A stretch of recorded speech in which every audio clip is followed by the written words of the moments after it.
दोस्तों आज 12 जून है और 12 जून को कुछ बड़ी अपडेट इजराइल और हिजबुल्लाह के बीच की सामने निकल के आ रही है। हिजबुल्लाह बार बार मौके मौके पर इजराइल के ऊपर कई बार बड़े हमले कर चुका है और फिर से हिजबुल्लाह ने इजराइल पर लगाम लगाने की कोशिश की है। हिजबुल्लाह ने इस बार कोई छोटा मोटा हमला नहीं किया, इस बार तकरीबन सीधे 100 मिसाइलें इजराइल के ऊपर दागी गई हैं और ये बहुत बड़ा हमला इजराइल के ऊपर बताया जा रहा है।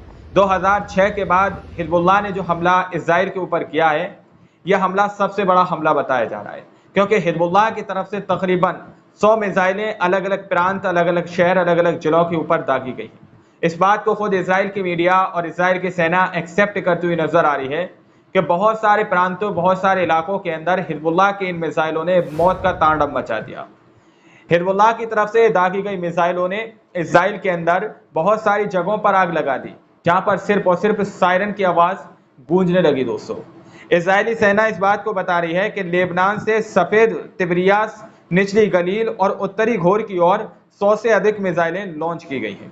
इजराइल के इन शहरों के ऊपर 100 से अधिक मिसाइलें हिजबुल्लाह ने लॉन्च की हैं और ये दागी गई मिसाइलें इतनी खतरनाक बताई जा रही हैं, जिसकी वजह से इन इलाकों के अंदर सिर्फ और सिर्फ सायरन की आवाज सुनी गई और वहां पर आग जैसे मनाजर देखने को मिलने लगे, लाइट कट हो गई।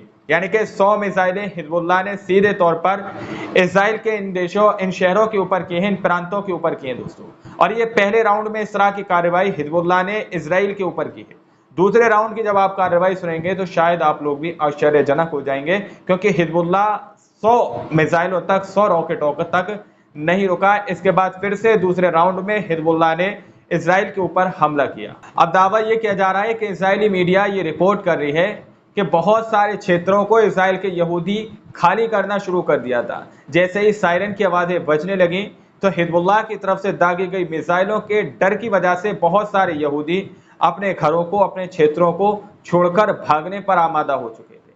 तो ऐलान किया गया कि आप लोग अपने अपने खेमों के अंदर रहें, अपने अपने घरों के अंदर रहें और उन जगहों को खाली ना करें। देखिए, इजरायली मीडिया इस बात को रिपोर्ट कर रहा है कि कब्जे वाले उत्तर में कई बस्तियों में सायरन बज गए। लेबनान की सीमाओं के 10 किलो के भीतर रहने वाले निवासियों को अपने आश्रयों में रहने और न छोड़ने के लिए कहा गया।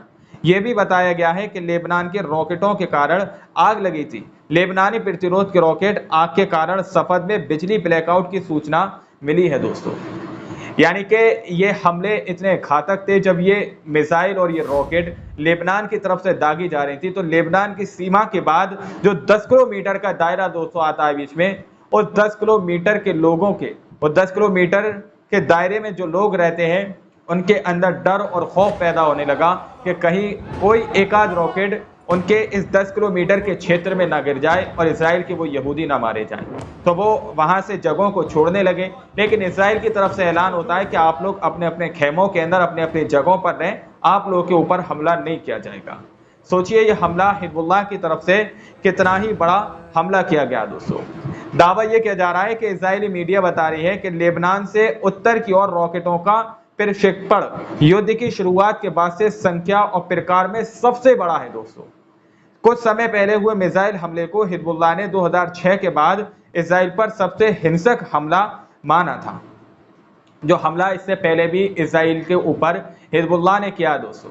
2006 के बाद ये हमला सबसे बड़ा हमला इजराइल के ऊपर हिजबुल्लाह की तरफ से बताया गया है। अब आप लोग इस बयान से अंदाजा लगा सकते हैं कि हिजबुल्लाह ने जो हमला इजराइल के ऊपर किया है, ये कितना ही खतरनाक होगा, जिसकी जवाब अभी तक इजराइल नहीं दे पाया दोस्तों। बहुत सारे मीडिया हाउस की तरफ से ये रिपोर्ट की जा रही है कि किस तरह से हिजबुल्लाह ने इजराइल के ऊपर रॉकेटों की बौछार कर दी दोस्तों। इजराइल में फिर बजी खतरे की घंटी, हिजबुल्लाह ने कर दी मिसाइल की बौछार दोस्तों। इस तरह से जो है अब मीडिया हाउस वाले रिपोर्ट करते हुए नजर आ रहे हैं, क्योंकि हिजबुल्लाह की तरफ से सैकड़ों की तादाद में ये मिसाइलें दागी गई हैं। और ये मिसाइल इतनी आसानी से नहीं दाग दी गई 100 मिसाइलें, बल्कि इसके बाद फिर से एक और राउंड खोला गया और दूसरे लहर में हिजबुल्लाह ने तकरीबन 30 रॉकेट फिर से इजराइल के ऊपर दागे। इजराइल के ऊपर दावा किया जा रहा है कि दूसरी लहर में हिजबुल्लाह ने सफेद की ओर 30 रॉकेट दागे।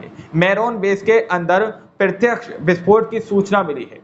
जो कि इजराइल का मैरोन बेस है, उसके ऊपर हिजबुल्लाह ने सटीक निशाना साधकर उसके ऊपर तकरीबन 30 रॉकेट, 30 मिसाइलों से हमला किया है।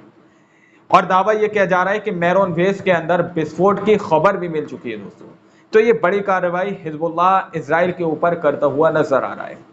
एक बड़ी खबर दोस्तों मैं आप लोगों को चलते चलते बता दूं कि इजराइल के खिलाफ संयुक्त राष्ट्र के अंदर जिस तरह से इजराइल पर प्रतिबंध लगाने की बात कही जा रही है, यूएन ने सीधे तौर पर कहा है कि इजराइल ने गजा के अंदर नरसंहार किया है और छोटे बच्चों का कत्लेआम किया है। इसकी वजह से हम इजराइल को ब्लैक लिस्टेड कर रहे हैं। साथ में हमास को भी ब्लैक लिस्टेड करने की बात कही जा रही थी, यानी कि उस पर प्रतिबंध लगाने की बात कही जा रही थी। अब इजराइल के बेंजामिन नेतन्याहू की आप हिम्मत देखिए, उसने ये कहा है कि हम यूनाइटेड नेशन के यानी कि संयुक्त राष्ट्र के साफ तौर पर जितने भी कर्मचारी इजराइल के अंदर मौजूद हैं, हम उन सबको इजराइल से बाहर निकालने पर विचार कर रहे हैं। इजराइल संयुक्त राष्ट्र के सभी कर्मचारियों को देश से बाहर निकालने पर विचार कर रहा है। यह बात इजराइल की तरफ से कही जा रही है, क्योंकि इजराइल के बेंजामिन नेतन्याहू का यह मानना है कि उसने गजा के अंदर नरसंहार नहीं किया, उसने सेल्फ डिफेंस में हमले किए हैं और इस बात को संयुक्त राष्ट्र या फिर यूनाइटेड नेशन मानने को तैयार नहीं है। यूनाइटेड नेशन कह रहा है कि तुमने सारे ही कानूनों का उल्लंघन किया है, जितने भी जंग के कानून कवायद हैं उनका आपने उल्लंघन किया है, छोटे बच्चों का नरसंहार और कत्लेआम किया है। अभी हाल ही की तस्वीर और तदबीर सामने निकल कर आई थी कि राफा के अंदर इजराइल के आदमखोर भेड़ियों ने किस तरह से आधी रात को घुसकर मौत का तांडव मचाया था। उसके बाद यूनाइटेड नेशन अपनी हरकत में आया और यूनाइटेड नेशन ने इजराइल के ऊपर बैन लगाने की, प्रतिबंध लगाने की सीधे तौर पर घोषणा कर दी। लेकिन इजराइल की तरफ से इस तरह की प्रतिक्रिया दी जा रही है। इजराइल का बेंजामिन नेतन्याहू कह रहा है कि हम यूनाइटेड नेशन के सारे कर्मचारियों को इजराइल से बाहर निकालने पर विचार कर रहे हैं। कोई भी यूनाइटेड नेशन का हमारे यहाँ पर फर्द या कर्मचारी मौजूद नहीं रहेगा। यानी कि इस बात से दोस्तों सीधे तौर पर यह मैसेज सामने निकल कर आता है कि इजराइल के बेंजामिन नेतन्याहू जिस तरह से कह रहे हैं कि हम सारे कर्मचारियों को इजराइल से बाहर निकाल देंगे, यानी कि वो यूनाइटेड नेशन के इस फैसले से खुश नहीं है और यूनाइटेड नेशन के इस फैसले को किसी भी तरह से वो नहीं मानते। और इस बात से एक और ये बड़ा मैसेज निकलता है कि इनके लिए कोई भी कानून और कवायद मायने नहीं रखता, जिस तरह से ये यहाँ पर यूनाइटेड नेशन के कर्मचारियों को बाहर करने की बात कर रहे हैं। हिजबुल्लाह का यह हमला सफलतापूर्वक रहा है और इजराइल के अंदर इस वक्त हाहाकार मचा हुआ है। बहुत सारे क्षेत्रों के अंदर से बिजली गुल हो गई है, बहुत सारे क्षेत्रों के अंदर आग लगी हुई है। रॉकेटों की बौछार और मिसाइलों की वीडियोस हमने आप लोगों के सामने रखी हैं। अब आप लोग इस रिपोर्ट को देखने और सुनने के बाद क्या सोचते हैं, क्या समझते हैं, अपनी राय कमेंट सेक्शन में हमें जरूर दीजिएगा। सही और सटीक खबरें देखने के लिए आप हमारे साथ जुड़ सकते हैं। मिलते हैं अगली वीडियो में, जब तक के लिए अपना ख्याल रखिएगा।